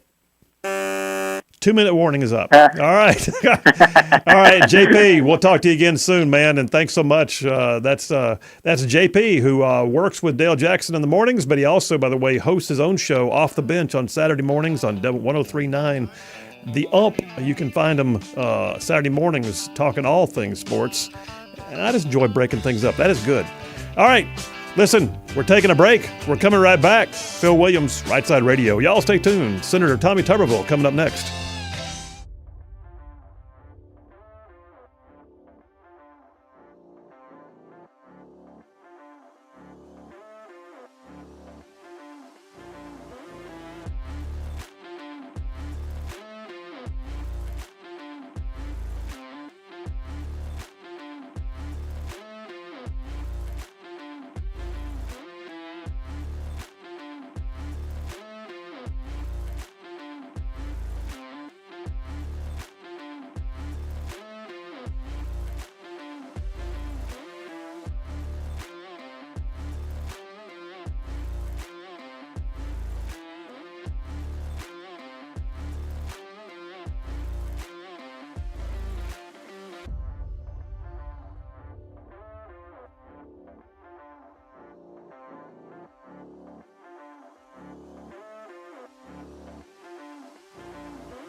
Alabama's syndicated news talk leader, Rightside Radio. Phil Williams here live in the Rightside studios. Man, we got the local, the state, the national covering down on all the issues. And oh yeah, like the dude just said, solid, conservative, and just plain right. All right, welcome to hour number 3 on a Meatloaf Monday. All right, so we have now run the gamut. We talked about, is there a Harris doctrine? That's debatable. I call it the doctrine of ambiguity, maybe. We also spent some time going through sports with JP, and now we're going to jump on to a different topic. I've got Dipper number 2 scheduled as the Immigration Nation. But what better way to kick it off than by bringing in Alabama's senior senator, Senator Tommy Tuberville, who is, I mean, he's really got a burr under his saddle right now about a thing called the SAVE Act, and I agree with this. I mean, this is a thing that needs to happen, and so we're going to talk about immigration issues and, oh, by the way, the SAVE Act. On the phone with us right now, Senator Tommy Tuberville. Coach, how you doing? Bill, I'm doing great. How are you? I'm good. Thanks for making time for us today. Listen, by the way, I don't know if you heard it. This is a total aside, but I just saw a flash across the screen that actor James Earl Jones has passed away at 93 years old. So there's an icon we just lost. Oh, my goodness. What a great voice, huh? Oh, my gosh. I mean, like, there's no other voice like that. But, no. Well, anyway, No. Listen, Senator, the SAVE Act. I mean, we had a thing happen just the other day. We made national news in Alabama because they just arrested an illegal immigrant who apparently had registered to vote under someone else's name and had voted in the last 2 presidential cycles. So we know it happens, and that one happened right here in Alabama. And then there's a SAVE Act. Talk to us. Well, SAVE Act, for those of you listening, Safeguard American Voter Eligibility. That's all it means. In other words, if you're an American citizen, you get to vote. If you don't have proof of that, being an American citizen, you don't get to vote. What an idea, right? Yeah. If you're going to vote, you have to have identification. We are being fought by the Democrats tooth and nail, Bill, about getting this on the floor of the Senate. I think the House is going to be able to get it in the continuing resolution. It might have a chance to pass there. If it does, it'll come to the Senate, and the Democrats, every one of them will vote against it. I heard Senator Kelly the other day says, why do we need that? It's already illegal to vote if you're not a citizen. Well, it's also illegal to shoot somebody in the head. That's illegal also. But people don't go by the law for some reason, especially a lot of these Democrats. So what we want to do is make sure that this election is fair. And I will say this, Phil, I've been all over the country, and people are worried about the economy, the border, and crime, and all those things. But you know what the first question is, Coach? Are they going to make this a fair election this time? That really sums it all up.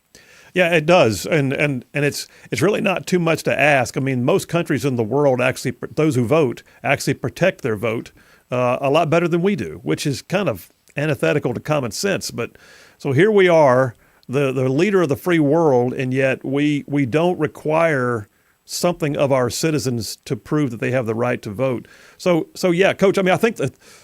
Let me ask you this: when Mark Kelly says this, like, it's already illegal. Sure, it's illegal right now, but you're talking about this bill just literally requires proof, not just makes it more illegal, right? Exactly. You got to have proof. When you register, obviously you have to have proof, and then you have to have an ID. I think, Phil, there's 18 or 19 states that you don't even have to have a driver's license. Yeah. You don't have to have identification. I mean, the Democrats have absolutely lost it, and all they want is power. They want to be reelected. They want to do everything they possibly can do to keep control of this country and turn it into a socialist communist country. We're going to fight back. I tell you, we've had this out there. Mike Lee and I started the SAVE Act months ago, but I think this is going to really have an opportunity to make it to the House floor under Mike Johnson, hooking it on to the budget, and also the same thing in the Senate. But again, it won't pass, but it'll show you where the Democrats stand on going by the law. Yeah, so for those who don't know out there, the CR, the continuing resolution, is the ability to keep funding government. Schumer won't bring a real budget to the floor, so we'd have to do the CRs to keep things moving and paying the bills. But then you're actually using the power of the purse right now and trying to couple the SAVE Act to the budget. Has Schumer said that he's going to decouple it immediately, or what's he going to do? He'll just never bring it to the floor. And what will happen is that they'll have to, after a certain amount of time, the Democrats will start squealing, going, hey, the Republicans won't bring up the CR to the floor. Well, we can continue to fund the government. It's their fault. It's their fault. It's always a blame game with the Democrats. And of course, we've got a lot of weak-kneed Republicans up here that will go along with the Democrats and get a little bit shaky over this. But instead of standing up for the American citizens and the rights and the taxpayers of this country, they give in. And, of course, I'm sick of it, and I know you are, and a lot of American citizens are sick of it, that, hey, stand up for what you believe in and make these people be accountable. Well, and it doesn't seem like too much to ask, but we're also talking about an administration right now that has almost prided itself on having no border. And so let me ask you this. We've had a new situation in Alabama as we're talking about immigration in general. There's this parole program going right now for, I think it's Cuba, Nicaragua, Venezuela, and Haiti. And we have busloads of Haitians showing up in small town Alabama, and it's causing a pretty good bit of distress right now, and no one knows where the busloads are coming from. What do you know about this quasi-legal program that Biden's using right now? Well, there is a law out there that says, parole is meant to be used sparingly and only for humanitarian purposes only, such as somebody needing an organ transplant from a relative living in another country, something like that. But, this administration's taken the parole authority, they've twisted it into a mass amnesty program. Yeah. And, through all this, they've admitted millions of people. They've admitted millions of people into the U.S., letting them here, they're all here to work, and they never get deported. And so basically what they're doing, Phil, is they're bending the rules of this parole system. And, if you do it the right way, there's a lot of good things about it, but this administration, they look for any avenue where to cut a corner to take advantage of the American taxpayer and American citizen to bring people in. Listen, I was in Bogota, Colombia last week, and I'm flying back from Bogota into Houston before I fly back to Atlanta and drive back to Auburn. And on that plane were 12 illegals that were on there that had all the paraphernalia in the world. You could tell they were all illegals because they had all the forms and had all the things that they had security with them, getting them to our country. That's what they're doing. They're doing all kind of illegal things, paying for these people to come in. And I'm telling you why they're doing that, just getting off this parole deal a little bit. They're doing that because they don't want them coming across the southern border, because they want to be able to tell people before the election, hey, listen, we've cut way back on people coming across the border. Yeah, really. But you're flying them all in right over the border into different cities, and it's costing the American taxpayer a fortune. Same thing with this parole system. Well, you look at it and you go, my God. I mean, the parole system as they use it right now allows them to bring up to 30,000 people a month in. A month. That's another 360,000 a year that are just being flown in on the taxpayer dime. Exactly. And they don't want any limits whatsoever. You hear the word 10 million, Phil, that have come across the border. There's 15 to 20 million, if there's any. Again, I've been down there several times. It's a travesty. Our country's in trouble.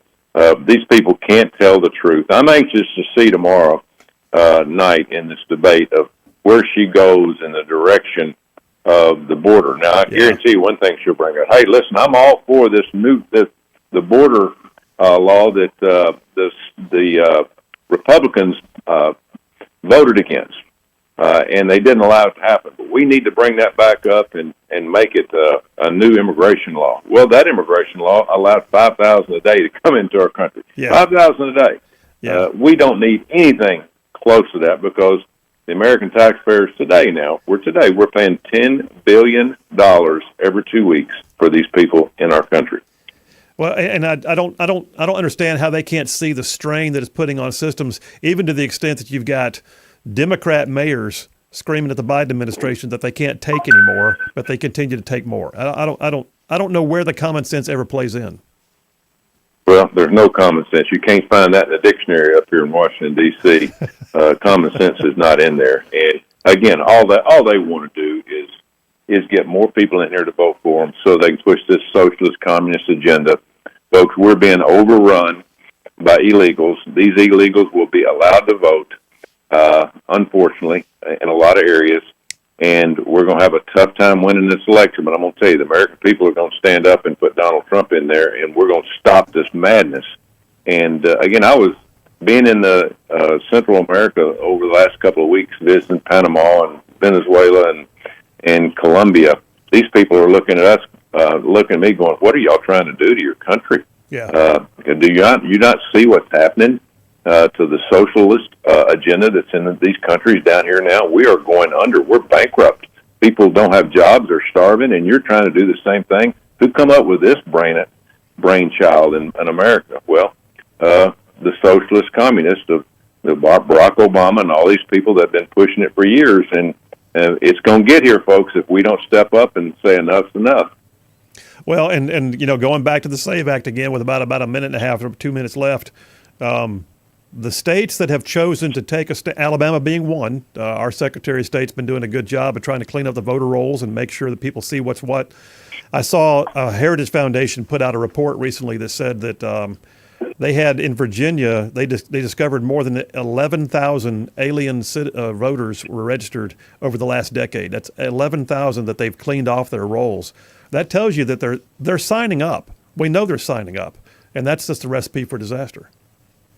Yeah, and people listening will say, "Well, Coach, what are y'all doing to stop it?" It's been almost 4 years since the 2020 election. Well, I'll tell you what we've been doing. We've been working very hard with 7 or 8 states, which really makes a difference in this country. We can't cover them all because if they have a Democrat governor and a Democrat Secretary of State, you have problems because they're going to make up their own rules. But these swing states that have good people running their government, some do, some don't, then you can make sure that they go by the laws. Georgia being one, North Carolina being one, some of these other swing states, Arizona. There are a lot of laws out there that they're breaking, and we brought those up. And I loved what Donald Trump said last week. He said, listen, when I get elected, and those people that broke the laws of voting, whether it's government, state, federal, citizen that went out and voted and broke the law by doing it, or some illegal, you will pay the price. And Phil, you know as well as I do, people don't listen unless you go by the law and you hold people accountable. Yeah. And President Trump's going to hold them accountable and hopefully hope to God that we get this thing, get him in there and get control of the Senate and the House where we can get our country back on the right track. Because right now, we are not in very good shape. All right. Well, Coach, listen, with about 30 seconds left, tomorrow night's the debate. I got to ask you, can Kamala Harris play in the red zone? What do you think?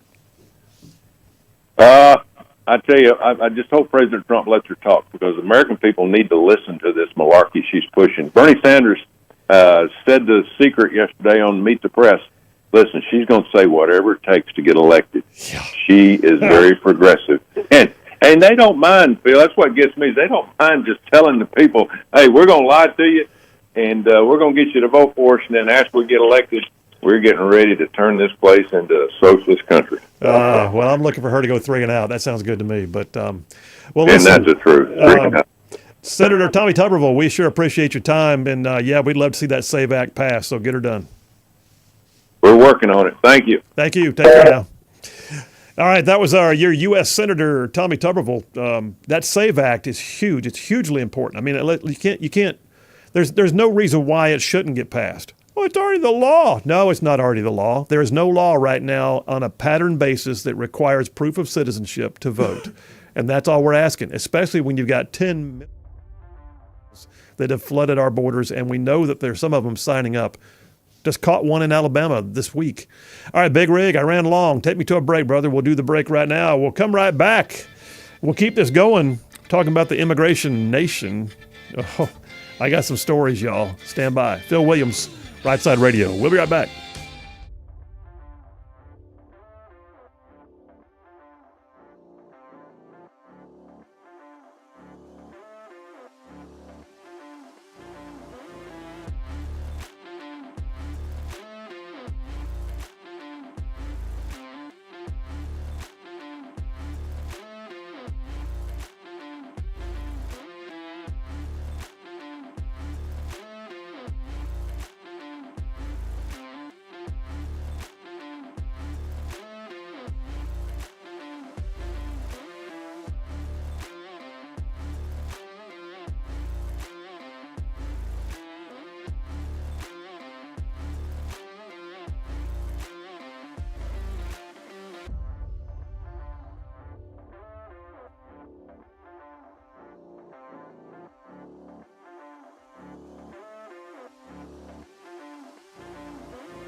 And we are back. Phil Williams, Rightside Radio. Solid, conservative, and just plain right.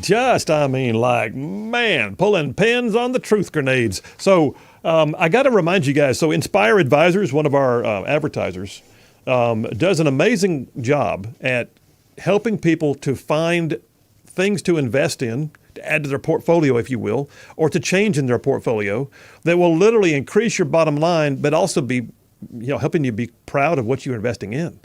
So here's the thing. It's so often the case that you're doing everything you can to stand up for your beliefs. You're also the kind of person who sets aside for your retirement or saves for the rainy day, and you're investing as best you can, or maybe you even have people handling it for you. And then one day you look up and realize, what? I'm investing in a company that supports abortion or pornography or human trafficking issues or DEI. So who knows? The bottom line is this. There's a thing called biblically responsible investing, BRI. And my friends at Inspire Advisors, Paul Breyer and his team, they are experts in this and they are known for it. And right now they're going into a fall season where they're doing an educational series. For free, you can go to just a course that actually has limited availability, but you can go and they'll talk about everything to know about how to analyze your assets under biblically aligned principles, how to look for asset allocations and risk reward that matches your goals, help you figure out what's in your portfolio and where you might want to go with it. And they're doing this for free. September, October, November, they've got classes lined up. You can go to their website and ask for an opportunity to sit through this deep dive in retirement planning and risk management. Inspire Advisors is doing this for free, y'all, and you don't have to be one of their customers to do it. So check out all these Inspire Advisors opportunities on their website. You can go to www.moneypatternwealth.com. That's moneypatternwealth.com. Or go to our website, rightsidemedia.org. Click on the Rightside Radio sponsors tab, takes you right to their website. Inspire Advisors. It's biblical, it's godly, it's conservative, it's financial freedom.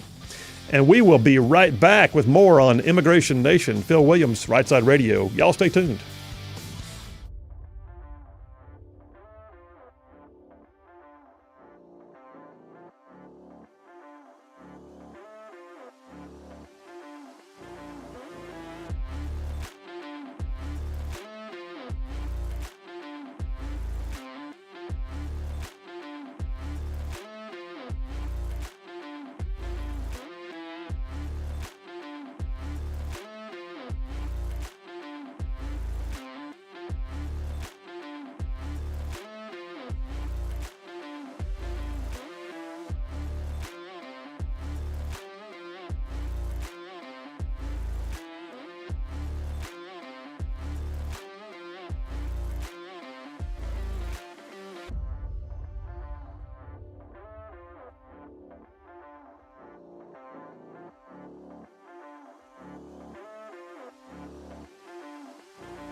We are back. Phil Williams, Rightside Radio. Solid, conservative, and just plain right. Covering down on some major ground across the northern half of the most beautiful state in the nation. This one. I'm talking about this one. I do mean this one, Alabama. Y'all, this show goes like way down south of Birmingham, up north of Huntsville, Tuscaloosa, back to Gaston, parts of Georgia, Tennessee, and even Mississippi, all thrown in just for good measure. Hey, I'm in this topic that I'm doing Immigration Nation, right? I'll take this to the top of the hour and get some of y'all's text messages in the middle of it, too. You want to text in, close out the show with us, 833-687-4448. That's 833-68-RIGHT. So we just talked with Coach Tuberville, Senator Tuberville there about, I'm going to keep calling him Coach. Anyway, Senator Tuberville about the fact that they're trying to pass Republicans are trying to pass the SAVE Act. The idea that citizenship should be a requirement to vote, not just a requirement, but proof of the said requirement. I realize there's going to be some legwork on this. I realize that some folks are going to have a little trouble because it may mean a birth certificate or a driver's license or something, some certification. But look, in Alabama, they're already doing the STAR ID, right? Which is already, it's not like we're not already having to prove it everywhere else. You want to get a passport, you want to do all these things, you already do it. So end result is it's a constitutional right to vote. It is not a privilege. It is not a opportunity. It is a right. And when it comes to rights, you protect them. You just do. But just so you know, Daily Wire story came out yesterday. We made national news. The Department of Justice has now charged an illegal immigrant from Guatemala for illegally voting in American elections and stealing the identity of an American citizen. Angelica Maria Francisco, a 42-year-old Guatemalan national residing in Alabama, after it was found that she was arrested after it was found that she illegally voted in both the 2016 and 2020 primary and general elections despite not being an American citizen. She had alleged a false claim of citizenship. She had used someone else's name to get a passport. She had traveled on said passport. And oh, by the way, she had registered to vote and voted in 2 elections. I'm just saying, don't tell me it doesn't happen. But Phil, they caught her, so what's the big deal? They caught her. They caught her in Alabama, the red state that actually cares about its politics. What's happening in California? I want to know. What's happening in Arizona? I want to know. Because it matters to me. What's happening in Minnesota? I want to know. Those are swing states. What's happening in Pennsylvania? How many are out there doing this because nobody cared enough to require proof of citizenship? Well, we never needed it before. Yeah, maybe we did need it before. I think we probably did need it before because she voted in 2016 and 2020. I think we did need it before. Story here from the Heritage Foundation. This one came out in July of this year.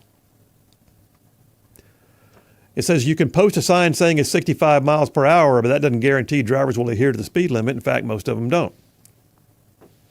I withhold comment. But it says the mainstream media and political left have declared that alien voting cannot possibly occur because there's laws that already make it illegal. They scoff at proposed legislation from Chip Roy, Texas Republican, which is a SAVE Act, by the way. Bottom line is, they point out in Virginia, more than 11,000 aliens were initially listed on the state's voter roll in the past decade. In New Jersey, at least 616 known aliens ended up in the state's voter registration. Since 2021, nearly 200 aliens were initially on the rolls in Arizona that we know of. Don't tell me it's not happening, because it is. And then there's some locations where they actually let illegals vote in their local elections, which means they have to sign them up first so they're in the database. What happens then? Do they go to the polls and it gets confusing? I don't know. You heard Senator Tuberville talking about the SAVE Act. We need that passed. But then there's also things happening with this parole thing. Look, this is a jackleg operation. In fact, I'm just going to go ahead and say, Big Rig, you need to go ahead and just hit some jackassery like right now, because we are looking at jackassery of the highest level. The idea that we're going to thank you. You did excellent job with the jackassery. We're gonna say that this is jackassery, like next level jackassery, because we've got a crisis on our hands that is overwhelming cities, and they know it. They know it. Why? Because you've got Democrat mayors calling them out on it. You got the mayor of Chicago. You got the mayor of Denver. You got the mayor of New York City. These are Democrats saying, we can't sustain this. And so what do? They decided last week to rekindle a special parole program, they call it. Parole, and you know what parole is. You know, someone's out on parole. They're waiting. You know, they're being monitored. They've got a situation that needs to be dealt with, and they have to go to their parole officer and check in, and they have restrictions on their movement, and yada. Anyway, that's in the parole within the immigration side is where they show up, and they are allowed then to move about, and they're just told to report back, and you just kind of hope it happens. That's how parole works. They started back this new program just last week. It had been suspended because there was massive fraud involved. But last week they kicked off it is Cuba, Nicaragua, Haiti, and Venezuela. Those four countries. Those four countries are deemed to have, problems. Deemed to have problems in their own nation, and the people are given an opportunity to just jump on a plane and fly here on the taxpayer dime, and then released into the U.S. to, take up space. I am not opposed to the idea of people coming to the United States to better their own life. I get it. I wouldn't want to go anywhere else. And if I were out there, I might want to come here. But you know what? There's got to be a process. And right now, this process is being abused. The parole system, as Senator Tuvell pointed out, was put in place so that people could have an opportunity to get here quickly because of an exigent circumstance that was related to their personal circumstances. He's just labeled whole countries and gone, we'll just keep sending planes. Y'all keep getting on board. Just come on in. And so here's what's happening. Right now, let me weed through my stack here because I've mixed my stuff all around. Right now in Alabama, we are a classic example of people that don't know what's going on because busloads of legal immigrants are showing up. Because when they're here on parole, they are considered to be in some form of legal status. Oh, great. How many are we talking about? Up to $30,000 a month. $30,000 a month. $30,000 a month. That would be as if every state in the nation got 15,000 plus new immigrants dropped in their laps on top of the millions who came across illegally. Why would they do that right now? And then what plans do they put in place to care for them? Well, they all have sponsors, Phil. Shut up. No, they don't. That's why they shut the program down. They had massive sponsor abuse. They had so-called serial sponsors where they literally had people that were allegedly sponsoring thousands of migrants. You can't do that. The sponsor program is supposed to be, I will see that they have something, a place to live. I can care for them. I give them a means of existence. No. So in Sylacauga, Alabama, a story here on 1819 News that came out over the weekend, citizens are fed up because they have literally had busloads of Haitian migrants showing up in their city, and they don't know how they got there or why. They're being dropped off to work. Well, are they being horrible people? Are they committing crimes? That's not the point. The point is the instability that it creates. The point is that the citizens don't feel safe because there is zero transparency in the process. Where are they coming from? How do you bus people in and no one knows where they're from? Well, anyway, 1819 News. Over 50 migrants were brought to the city and residents want to know how they got there and why. No answers provided by the federal government. Some city council members feel their hands are tied. One resident named Mary Deason asked the council why they're not asking questions and finding out if more immigrants are going to be bused to town. The council president, Tiffany Nix, responded by asking those in the council chambers if they had seen the buses. Nix said she welcomes anyone in town stimulating the local economy, just paying the bill, shopping locally. I mean, she had the whole, well, I don't know if they're hurting things. I mean, they might be here to spend money in our stores. Okay, that's your response? Listen, I got news. Story here on 1819 News also came out the same day. The state representative for that area is State Representative Ben Robbins. He's a Republican from Sylacauga. He made a great statement. He said basically rural Alabama doesn't have the resources to support recently relocated Haitian refugees. His words to the Homeland Security Secretary Alejandro Mayorkas were, "Your failure to inform our rural community before dropping off immigrants has created panic and confusion." See, that's the thing. The Biden-Harris doctrine, we talked about doctrine earlier in the show. The Biden-Harris doctrine is whatever somebody else needs is what we'll do. What do you need out there? We'll do it. What do you need over there in another country? We'll do it.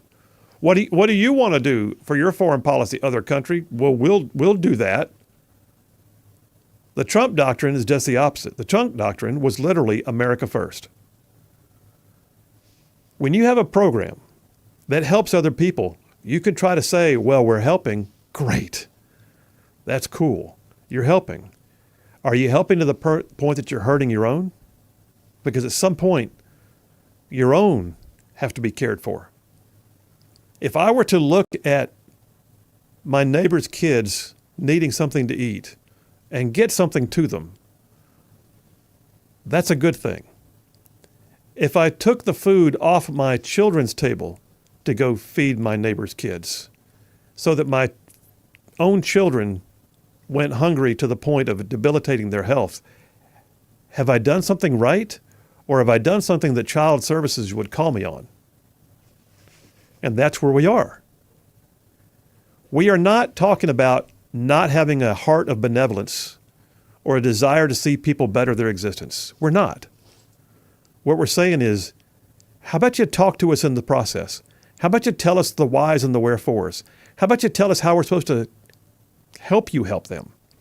How about at the same time you recognize that there's got to be limits to your largesse, because at some point we don't know how to sustain what you're just dropping in our laps. If someone showed up at your house and literally said, "Hey, I'm here, feed me," you would look at them on the front porch and go, "I don't know who you are. Where'd you come from?" "It doesn't matter. I was told to show up here and they said you'd feed me." And you'd stand there at the door looking at them going, I don't know you and I don't know what we're talking about. No, I was told you would feed me, so I'm coming in right now and I'm going to eat. Listen, you can't come in my house. I was told I could come in your house. That's where we are right now. People are distressed right here in Alabama. I mean, we had, where's that other story?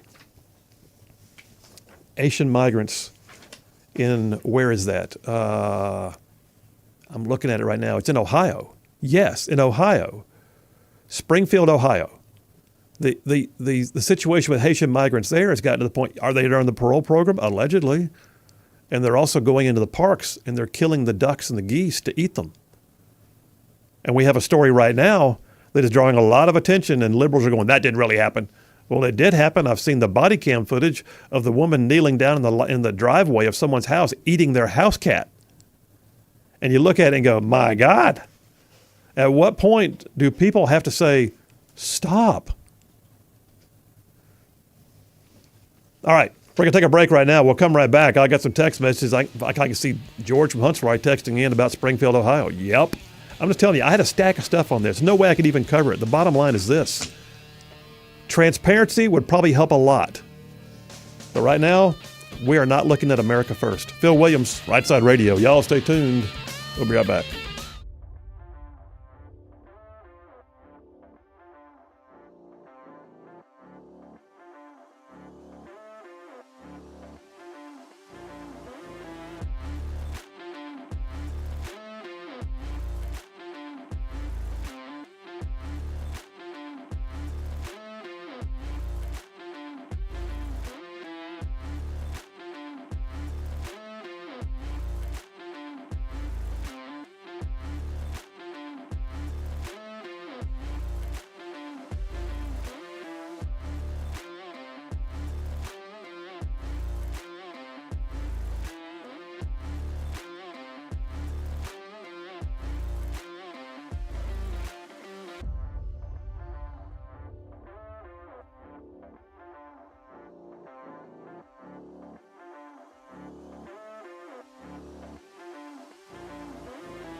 We are back.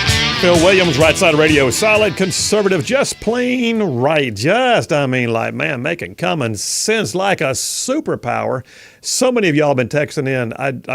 I've got to catch up now. So let me take a few of these text messages because y'all make this show awesome. So I'll scroll down to the oldest ones that I haven't.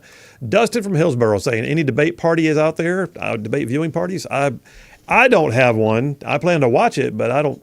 I'm not going to a debate viewing party on this one, but if I find out about one, I'll put it out. Bruce from Springville says, Reagan induced the Monroe Doctrine when we drove the Cubans out of Grenada in 1983. It was my first deployment, my first time in combat. Very effective. Bruce, by the way, thanks for your service. I had friends that were there too. Text me and tell me what unit you were with. I'd appreciate it. I had friends in both the 82nd and the Ranger Regiment that were there. Jeff from Indiana says, Phil, you sound a little ambiguous. No, it was Kamala being ambiguous. John N. from Huntsville says, rather than the isolationist tag deriving some with some jaundice from the pre-World War II days regarding Hitler, might well, I can't tell where you're going here, man, not use anti-globalists to describe Mr. Trump's doctrine, pay up. Okay, you got to start speaking in complete sentences, John N. I don't even know what you're saying to me right now. Next text. Thomas from Athens says, okay,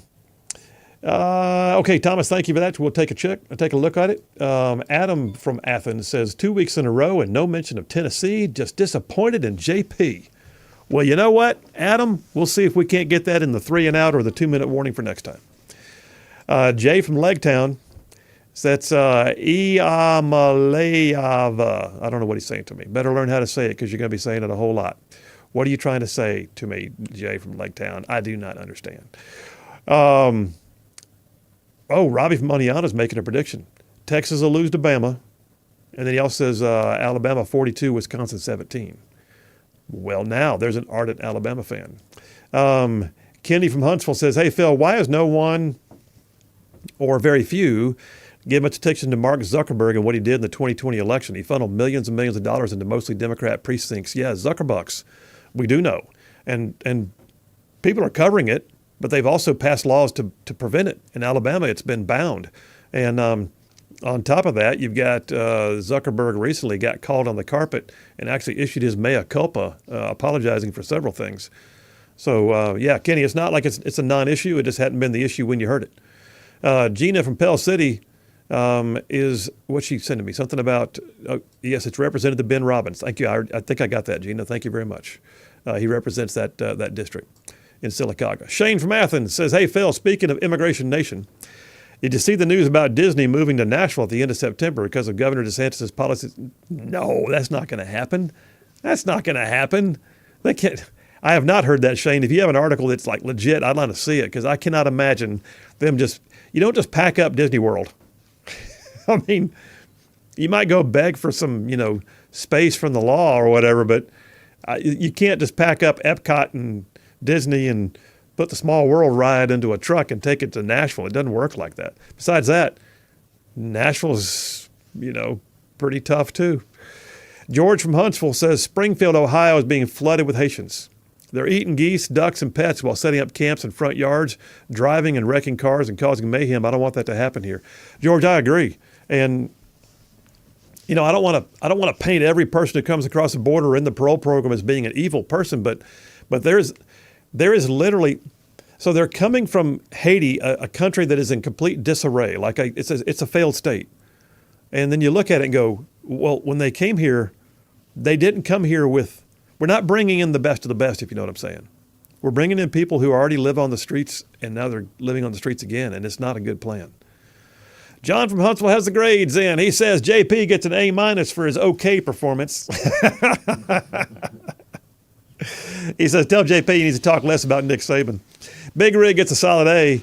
Till this point, he hasn't had a Meatloaf Monday sound effect. Tuberville gets an A+ for his fantastic phone call. Today's winner is Phil with an A++.